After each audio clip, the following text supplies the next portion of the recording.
The President had been erecting a great edifice in America out of the rubble of the Depression, and he was determined that it would stand, prosper, and enlarge, even while his attention had to be directed elsewhere. He would allow no one to use the wartime emergency as a pretext for taking advantage of his fellow citizens. He believed in our moral superiority over our foes, and he would make sure that that high moral tone was clearly visible even under stress. During the celebration of Washington's birthday, he compares the nation's task with the insuperable ones that faced Washington, and he quotes pertinently from one of our heroes, the revolutionary pamphleteer Tom Paine. My fellow Americans, Washington's birthday is a most appropriate occasion for us to talk with each other about things as they are today and things as we know they shall be in the future. For 8 years, General Washington and his Continental Army were faced continually with formidable odds and recurring defeats. Supplies and equipment were lacking. In a sense, every winter was a valley forge.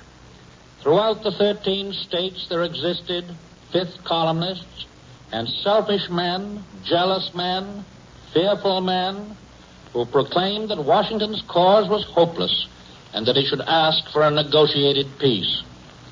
Washington's conduct in those hard times has provided the model for all Americans ever since, a model of moral stamina. He held to his course as it had been chartered in the Declaration of Independence. He and the brave men who served with him knew that no man's life or fortune was secure without freedom and free institutions. The present great struggle has taught us increasingly that freedom of person and security of property anywhere in the world depend upon the security of the rights and obligations of liberty and justice everywhere in the world. We know now that if we lose this war, it'll be generations or even centuries before our conception of democracy can live again.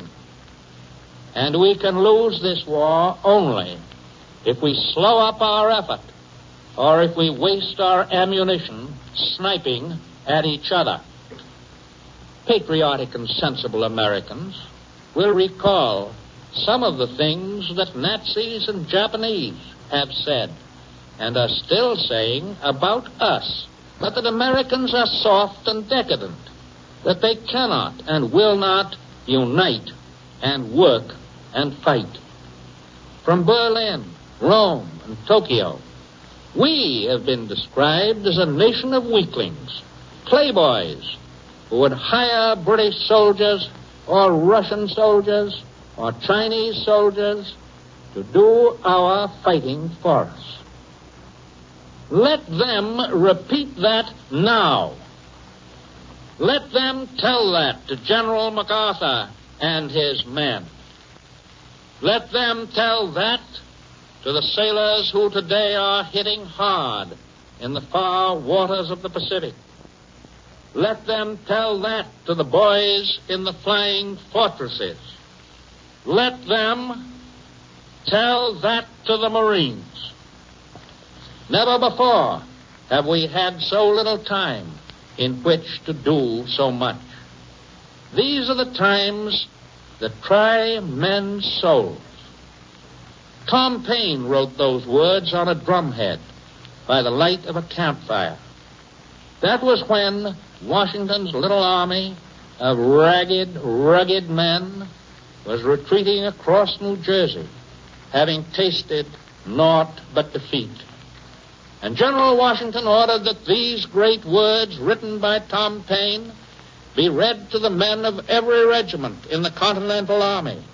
And this was the assurance given to the first American armed forces.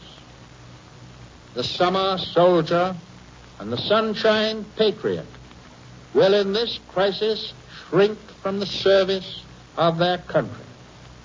But he that stands it now deserves the love and thanks of man and woman.